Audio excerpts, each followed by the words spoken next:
Dios patria adorada, región del sol bella del mar de Oriente, nuestro perdido eterno, a darte voy alegre la triste búsqueda vida, y fuera más brillante, más fresca, más fría, también por ti la tierra por ti. Paalam bayang hirap, lumubang itik sa araw, perlas ng silanganan, aming naglawit. Lubot kong inaalay, nagkakabis na buhay, naging mas marilaman, sariw at mas mabungay, tunog man din sa'yo, sa'yong ikagagaling. El sueño de mi vida, caliente, vivo, anhelo, salud grita el alma que pronto va a partir. Saludo que es hermoso, traer un vuelo, morir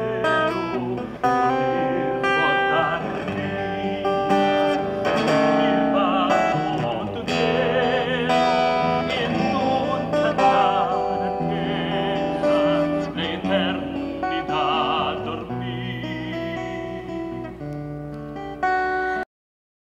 Ang aking buhay at hikang naniningas, kabuhay ng diwa, handa ng magnakay, o kahit imiyas pumanaw, tamis ang kamatayan, upang ika'y mabuhay, maitanghal ka lamang sa iyong sinapupunan, malaong himlay.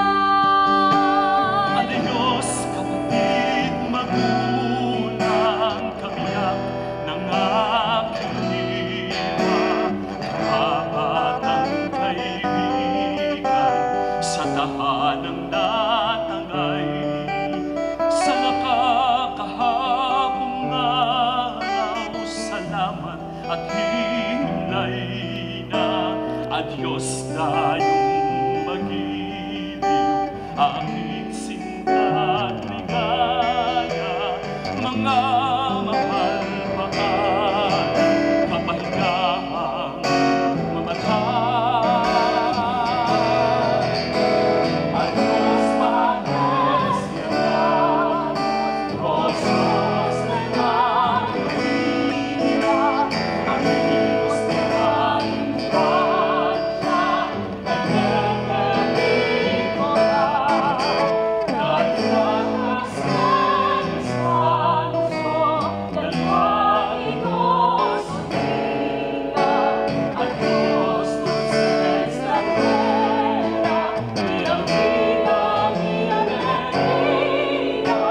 Adiós, amigos leales. Morir es descansar.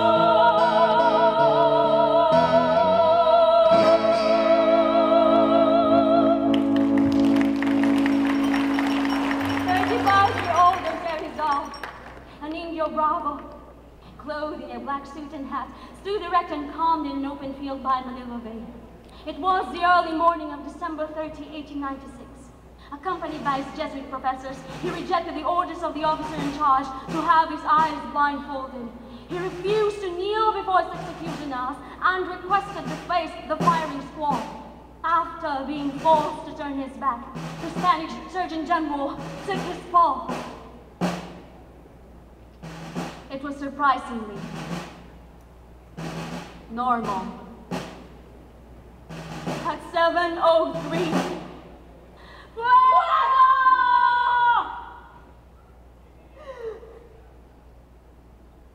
at 7:03, the bar of bullets rends the air. Resolve froze.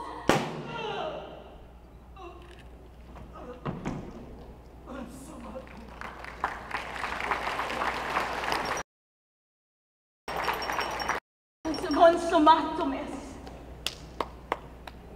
Just like what Jesus cried on the cross. Consumatum est. It is finished. Is it finished? Is it really finished? Did our hero die in vain?